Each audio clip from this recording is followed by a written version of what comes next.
Well, for more insights on this, we go to Brussels. We're joined by Scottish MEP David Coburn from the group Europe of Freedom and Direct Democracy. David, welcome to the programme. What did you make of this apparent political snub by Donald Trump towards EU diplomats?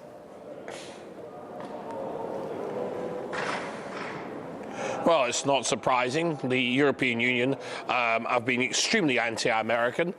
We see that all the time.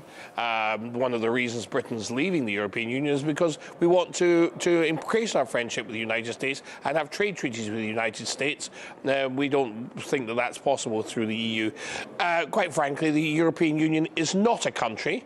It never has been. It's simply an economic arrangement.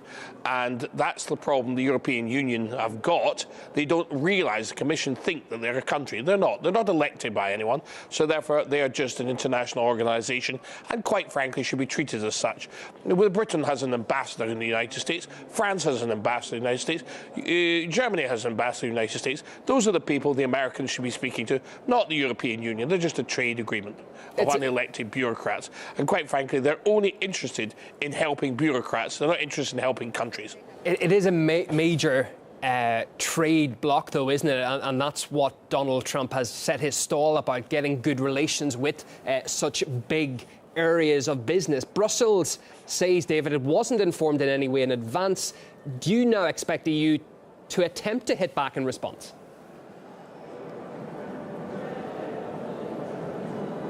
Well, I think it would be against the interests of all the nations in Europe for that to happen. I think they should just accept it. They are only an international trade organisation. They are nothing more. They are not country. They may pretend they are. They may think they are, but they are not. They may have this ludicrous anthem and this ludicrous flag, the Star-Spangled Banner and Ode to Joy. But quite frankly, that does not make them a country. And no one ever agreed to that. When Britain joined the European Union, we joined an arrangement, an economic arrangement. We did not join a nation state. So they should just understand they are not a nation state and just live with it. Donald Tusk, you might have heard just earlier, made the comment, with friends like this, who needs enemies? That was about the Trump administration.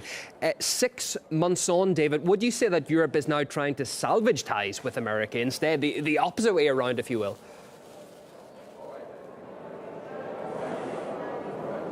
Well, let's put it this way. No one elected Donald Tusk, but a lot of Americans elected Donald Trump.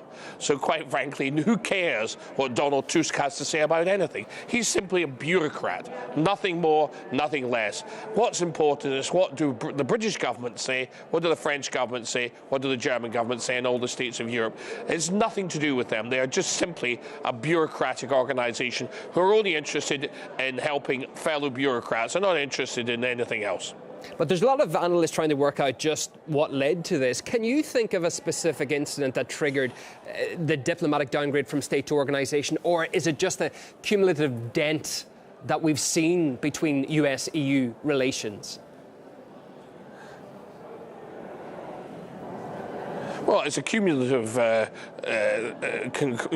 conglomeration of events, but the fact is they have been so militantly anti-American and so militantly anti-President Trump. The Americans elected President Trump as their president democratically, and the European Union have no right to interfere in that. And their criticism has been incessant.